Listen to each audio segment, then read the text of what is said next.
Bonsoir à tous. Au sommaire de cette édition du 20h sur les antennes de la télévision du monde, le village Sodiko dans le 4e arrondissement de la ville de Douala a son centre secondaire d'état civil.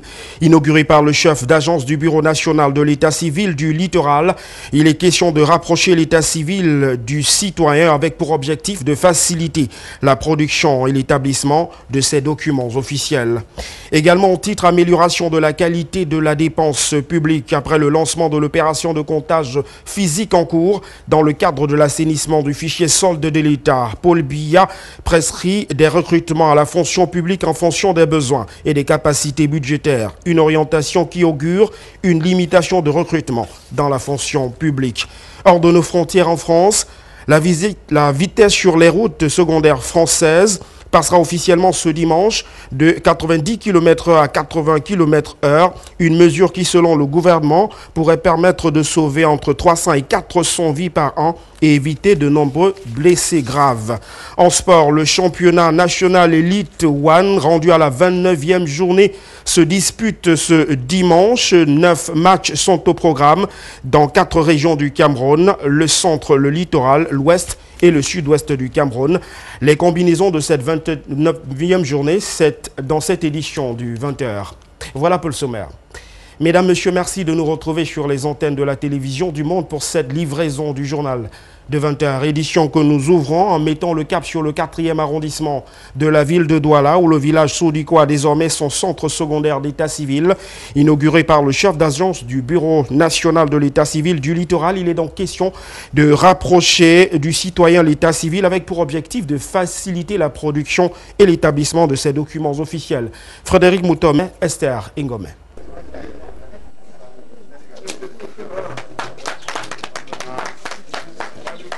Il est désormais opérationnel depuis ce 30 juin 2018. Le tout nouveau centre secondaire d'état civil de Sodiko, avec compétences territoriales sur les villages de Bonendale 1 et 2, Bonamatumbe et Sodiko évidemment, devra s'atteler à produire les actes d'état civil dans le strict respect des lois et règlements de la République. Le centre a été inauguré, il faut se rapprocher au lieu d'aller un peu plus loin pour se faire établir les faits d'état civil. Comme vous le savez, l'administration a décidé de se rapprocher des administrés, raison pour laquelle le centre d'état civil de Sodiko a été créé. Juste que le centre d'état civil secondaire est rattaché au centre principal qu'est la mairie. Et ils ont pour devoir de sensibiliser les populations à venir se faire établir les faits d'état civil en masse. En l'occurrence, les actes de naissance, les actes de mariage et les actes de décès. Administré par Sa Majesté Ruben Ness Essombe Ndambwe et situé dans le 4e arrondissement de Douala, le centre secondaire d'état civil de Sodiko, constitué d'un bloc bureau et d'un grand hangar ouvert et revêtu de paille morte, ainsi mis en route, ambitionne de révolutionner les mœurs, mieux les habitudes dans l'obtention des documents et la célébration des mariages, surtout que la tradition sera la spécificité de ce centre. La particularité du centre secondaire d'état civil de Sodiko, c'est qu'il sera ancré sur la coutume. C'est-à-dire que nous allons établir les actes d'état civil comme tous les autres centres, mais nous allons faire en sorte que dans le processus d'établissement de ces actes, la coutume soit toujours présente. Nous allons conseiller les parents qui viendront faire les actes de naissance de leurs enfants. Nous allons conseiller les mariés, ceux qui voudront célébrer leur mariage ici. Nous allons conseiller les familles éprouvées, parce que vous savez que naissance, mariage, décès, c'est des éléments de la vie encadrés par la coutume. Et nous tenons absolument à ce que, à travers le centre d'état civil, la coutume retrouve sa place dans l'établissement de ces différents actes. Le défi est certes grand pour Sa Majesté Ruben Ness Essombe Ndambwe, chef traditionnel de Sodiko. Reste à espérer aussi que ce nouveau projet, ancré dans la tradition, obtienne l'adhésion des fils et filles du Cameroun et qu'il soit repris ailleurs au nom de la préservation et la sauvegarde des us et coutumes ancestrales presque perdus. La délégation départementale du ministère de l'élevage, des pêches et des industries animales pour le Vori va en guerre contre les pots de vin qui ont pris en otage le fonctionnement de ce secteur d'activité. Les acteurs de ce secteur sont d'ailleurs invités à dénoncer les agents corrompus de ce département ministériel. Précision Adrienne Nobodem, Jean-Paul Eyango. Échange franc entre les responsables de la délégation départementale du ministère de l'élevage, des pêches et des industries animales pour le Vouri et les opérateurs économiques. La rencontre est une réponse aux multiples pots de vin qui paralysent le fonctionnement dans ce secteur. Serge Colo, le délégué départemental du Minépia, s'appuie sur un constat, la récurrence des plaintes des usagers. Des cas d'abus d'autorité, favoritisme, harcèlement, paiement illicite de certains actes, lenteur dans l'établissement de divers certificats, attestations, autorisations et documents techniques. Des pratiques qui concourent uniquement à l'enrichissement illicite des agents de ce département ministériel. En fait, on a fait cette réunion aujourd'hui, c'est une IRS, c'est-à-dire Initiation à résultats rapides. Et ça, c'est la lutte contre la corruption. Donc au niveau de la CONAC, on a décidé de lutter contre la corruption et plus précisément au Minépia, le ministère de l'élevage, des pêches et des industries animales, il y a une unité spécialisée pour lutter contre la corruption. Il y a donc la sensibilisation au niveau central et au niveau décentralisé, c'est-à-dire ici à Douala. Nous avons donc fait cette réunion pour sensibiliser nos éléments, pour sensibiliser les opérateurs économiques à lutter contre la corruption. Dans cette campagne, les délégués d'arrondissement, les personnels sont mis à contribution. En marge de la sensibilisation, ils doivent communiquer sur les textes généralement pas maîtrisés par les usagers. Et comme pour s'assurer de la réussite de cette campagne, des sanctions sont prévues. Pour ceux qui seront considérés comme corrupteurs, ils seront bien sanctionnés. Et il y a deux types de sanctions. Il y a des sanctions positives et des sanctions négatives. C'est-à-dire que celui qui fait bien, il sera sanctionné positivement, donc il sera encouragé. Mais maintenant, ceux qui sont attrapés, qui sont en train de faire la corruption, ils seront sanctionnés conformément aux lois en vigueur. Les opérateurs économiques, bien que sensibilisés, restent sceptiques. Selon l'association des pêcheurs du Vouri, ils sont nombreux en raison de la corruption qui gangrène ce secteur d'activité à avoir choisi d'exercer dans l'informel. Nous ressentons la corruption dans notre activité, d'abord par la non-sensibilisation aussi des membres. Vous voyez, lorsque les membres ne savent même pas de quoi s'en tenir, puisque nous sommes surtout, la pêche est basée tellement dans le secteur informel. Tout est informel là-dedans. Donc l'autorité profite de ça, n'est-ce pas, pour pouvoir à la limite nous arnaquer. On ne sait même pas à qui nous devons rendre compte. On nous demande le permis de pêche et souvent même ce n'est même pas le délégué d'arrondissement de pêche qui nous demande le permis de pêche, mais c'est souvent l'homme en tenue qui vient nous demander le permis de pêche. Et il y a aussi, n'est-ce pas, une plaidoirie que j'aimerais apporter, n'est-ce pas, au niveau des permis de pêche. Il faudrait payer le permis de pêche, mais j'aimerais qu'on le donne, n'est-ce pas, sur un long espace, que ce soit peut-être triennal, quinquennal, oui, au lieu de le faire tous les ans. Des plaintes régulièrement portées par l'association des pêcheurs du Vouri. Mettre un terme à la corruption dans le secteur de la pêche nécessite une formalisation stricte de cette activité. Amélioration de la qualité de la dépense publique après le lancement de l'opération de comptage physique en cours dans le cadre de l'assainissement du fichier solde de l'État. Paul Biya prescrit des recrutements à la fonction publique en fonction des besoins et des capacités budgétaires. Une orientation qui pour beaucoup augure une limitation des recrutements dans la fonction publique. Reportage. Monsieur le Président de la République. Dans la circulaire du 20 juin 2018, relative à la préparation du budget 2019, le président de la République, Paul Biya, a de nouveau manifesté sa volonté de réduire considérablement le train de vie de l'État. Une volonté qui s'est traduite ces derniers temps par l'assainissement du fichier solde de l'État. L'opération lancée par les autorités publiques se poursuit d'ailleurs en ce moment. Mais en plus de cette opération qui vise à assainir la qualité de la dépense publique, le président de la République, Paul Biya, souhaite désormais limiter dès 2019 l'accès à la fonction publique. Suivant la teneur de la circulaire rendue publique Le chef de l'État indique que les recrutements devront correspondre aux besoins réels des administrations en fonction des postes de travail identifiés et surtout devront être pertinents, soutenables sur le plan budgétaire. Par conséquent, pour satisfaire les besoins en personnel, il faut privilégier le redéploiement et le renforcement des capacités, ce qui, selon de nombreux exégètes de l'économie, annonce l'imminence d'un double filtre qui va désormais conditionner l'entrée à la fonction publique. Cette prescription du président de la République inscrit tout simplement le recrutement du personnel de l'État dans la modernité dans laquelle le Cameroun s'est engagé depuis 2013 avec à la faveur de l'entrée en vigueur du nouveau régime financier de l'État, qui prévoit que le budget se prépare dans ce qu'on appelle dans le jargon technique la chaîne PPBS. Planification, programmation, budgétisation, suivi, évaluation. C'est-à-dire qu'en fait, les besoins budgétaires doivent être planifiés d'abord sur 5 ans, ensuite programmés sur 3 ans avant d'être budgétisés. C'est de cela qu'il s'agit. Donc, le recrutement du personnel de l'État doit suivre la même logique. On doit planifier le recrutement du personnel sur 5 ans, ensuite programmer sur 3 ans avant de budgéter, et cela par ministère. Et ça doit être validé par la loi des finances. L'on a souvenance qu'en 2011, le gouvernement avait déjà lancé le recrutement de 25 000 jeunes et à l'issue de ce processus de recrutement, 3 837 candidats avaient désisté. Entre autres causes évoquées par les concernés, la grille salariale, jugée insuffisante. Il faut donc pallier à ce type de désagrément. Cette opération de recrutement avait pourtant considérablement alourdi la masse salariale de l'État. Il y avait donc urgence à agir. Vous savez, vous voyez, depuis un certain temps, on parle de la masse salariale de l'État qui prend des proportions quand même importantes, on va me dire inquiétantes.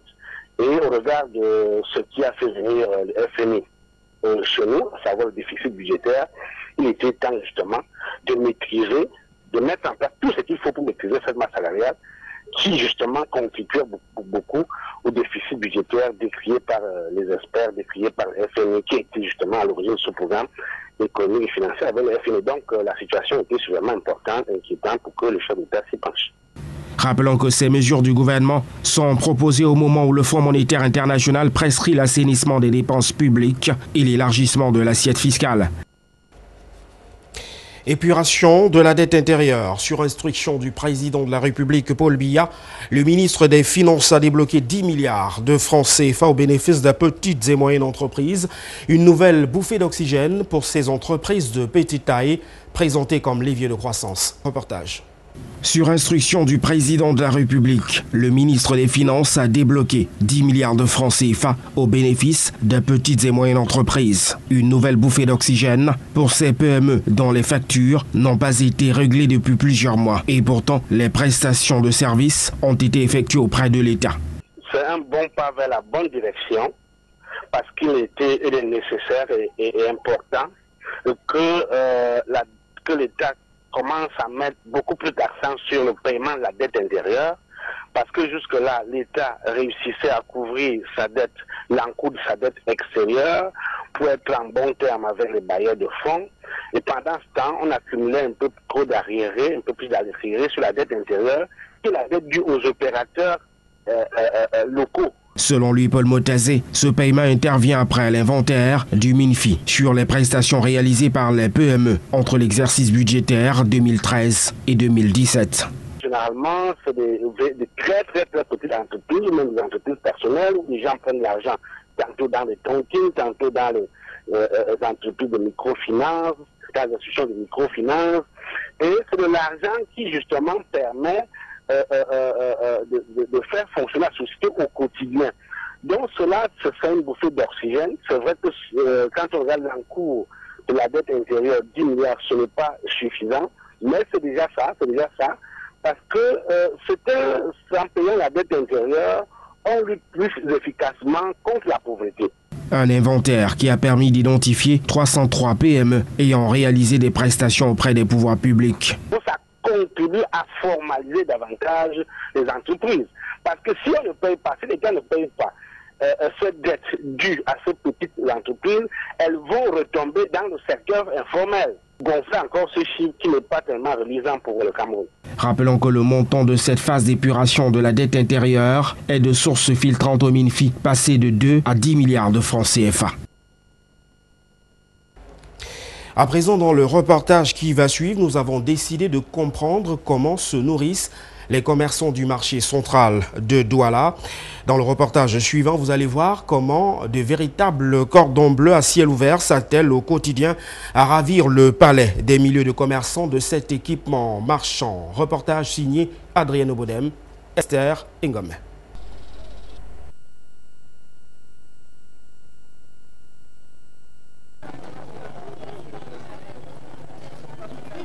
Nous commençons notre périple culinaire au marché central de Douala avec l'une des doyennes, affectueusement appelée ici Mamie Poisson.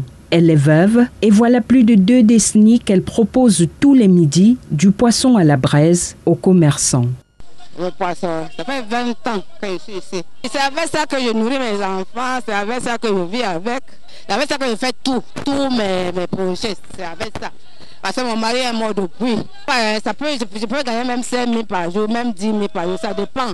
Ça dépend des jours. Parce qu'il y a des jours qu'il n'y a pas de marché. Il y a d'autres qui sont déjà mariés, il y a les petits-enfants, il y a tout. À seulement quelques mètres, des plus jeunes ont suivi, en restant dans le même filon. Proposer des plats africains, mais surtout typiques du Cameroun. Le choix du menu, en réalité, c'est parce qu'il y a beaucoup de Yaoundé dans le coin et aussi également des Bassa.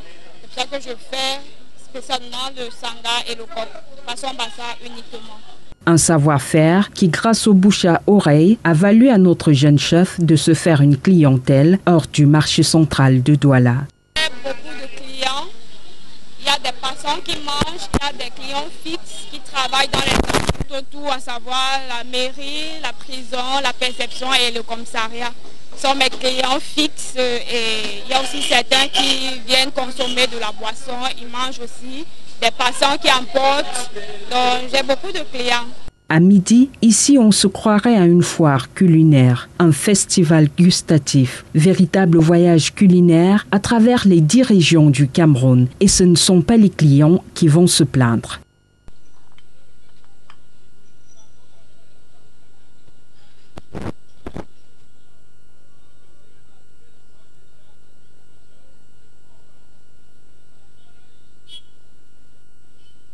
Je viens de manger le taro. Ouais, taro sauce jaune.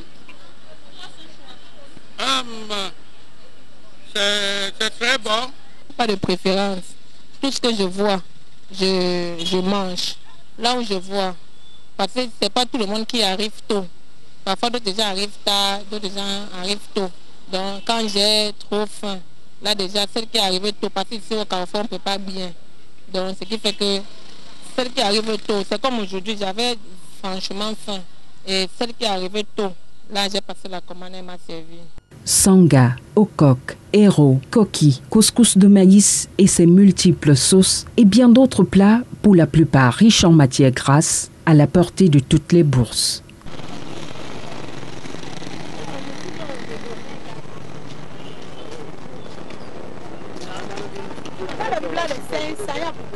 Je suis habitué à manger le coquille. Une femme ici, vers l'église, vers le plat à 300 francs. Bon, c'est pour une première fois que je dois goûter les mets de cette femme-ci. Si aucun de ces plats ne vous tente, il vous reste tout de même l'option barbecue.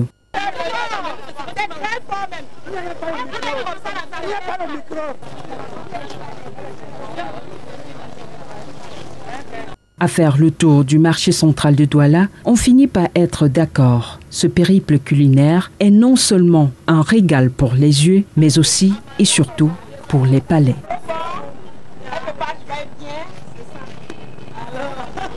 On en vient maintenant à l'actualité hors de nos frontières et nous mettons le cap sur le Kenya où 15 personnes au moins sont mortes et plus de 70 autres ont été blessées dans un incendie du plus grand marché à ciel ouvert de la capitale du Kenya, Nairobi, où d'innombrables étals de bois et de bâches en plastique ont été détruits. Africa News. Au moins 15 personnes ont péri dans l'incendie qui a ravagé un marché de Nairobi, la capitale kenyane, dans la nuit de mercredi à jeudi, alors que 70 autres ont été blessés et sont soignés dans un établissement sanitaire de la ville. L'incendie s'est déclaré dans un dépôt de bois du marché, information confirmée par le chef de la police de Nairobi. Nous avons perdu environ 15 Kenyans. 5 sont à la morgue de l'hôpital, mais 9 sont toujours coincés dans les bâtiments. Ils n'ont pas été ramassés parce que nous voulons nous assurer de la sécurité de ces bâtiments. Parce que nous savons qu'il y a encore des bouteilles de gaz et qu'elles sont toujours en train d'exploser. Il y a aussi certains produits chimiques. L'équipe de sécurité veut avoir la confirmation pour assurer la sécurité de ces bâtiments afin que les sauveteurs n'aient aucun problème lorsqu'ils s'y rendront.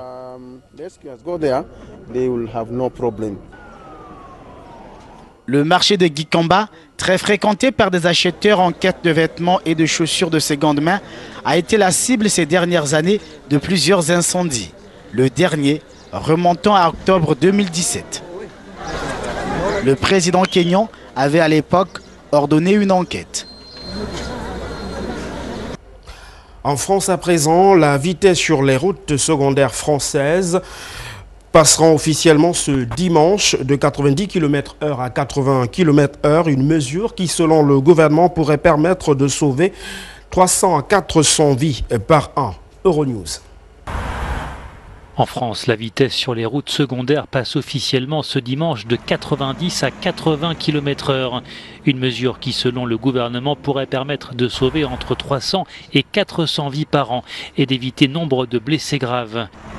Loin de faire l'unanimité parmi les automobilistes, cet abaissement de la vitesse concerne uniquement les routes à double sens sans terre-plein central qui concentrent à elles seules en moyenne la moitié des accidents mortels.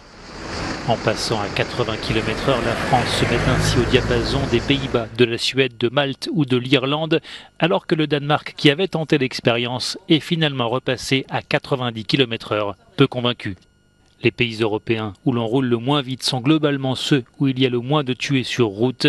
La France, avec près de 3700 morts en 2017, se situe en dessous de la moyenne européenne en nombre de morts par million d'habitants.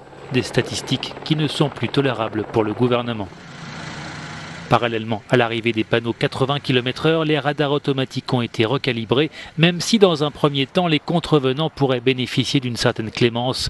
Les forces de l'ordre ont reçu comme consigne de faire un peu de pédagogie pour les petits excès de vitesse. En sport, le championnat Elite One sera rendu à la 29e journée ce dimanche 1er juillet 2018.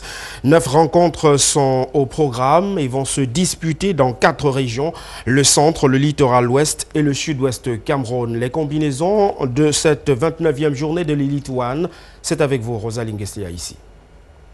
Les amoureux du ballon rond ont rendez-vous ce dimanche avec la 29e journée du championnat Elite One au Cameroun. 9 rencontres sont au menu de ce championnat d'élite qui se joue dans l'ensemble du triangle national. Au stade Sénadiès de Tiang, dès 13h, Aigle Royal de la Menoie croisera le fer avec New Star. À 15h en seconde rencontre, Fovu de Baham sera face à APGS de Fou. Dans la même région, au stade municipal de Bafang, Unisport reçoit Bamboutos, le club au milliers de supporters. À quelques encablures au stade municipal de Melon, c'est le leader Coton Sport qui se déplace pour affronter Stade Renard. Dans le sud-ouest du Cameroun, 2 rencontres prévues. Tout d'abord, au stade annexe 1 de Limbé, les Nouvelles Étoiles de Douala affronteront Yafoot 2, la lanterne rouge de ce championnat. En seconde rencontre, dans cette même pelouse, UMS de Loum, dans la lutte pour le podium, affrontera Union de Douala. Et au Yon Sport Academy Stadium, Yon Sport reçoit Edding, le tenant du titre qui a du mal à s'imposer au fur et à mesure des rencontres. La région du centre ne sera pas en reste puisque les amoureux du football vivront avec plaisir 2 rencontres. Dragon Feutieux au stade d'Oudia Fika Foot et puis le face-à-face entre AS Fortuna et Colombe du Djaïlobo au stade de Mbankomo. À présent, en bref et en images, les résultats complets de la 24e journée de l'élite tout débuté mercredi dernier et qui s'est achevé ce samedi 30 juin 2018. Déjà mercredi, le Tonnerre Kalara Club était largement venu à bout de l'université de Ngaoundéré sur le score de 4-0. Vendredi, Lyon Blessé de Foutoni et Panthers sont neutralisés sur le score nul et vierge de 0 but partout.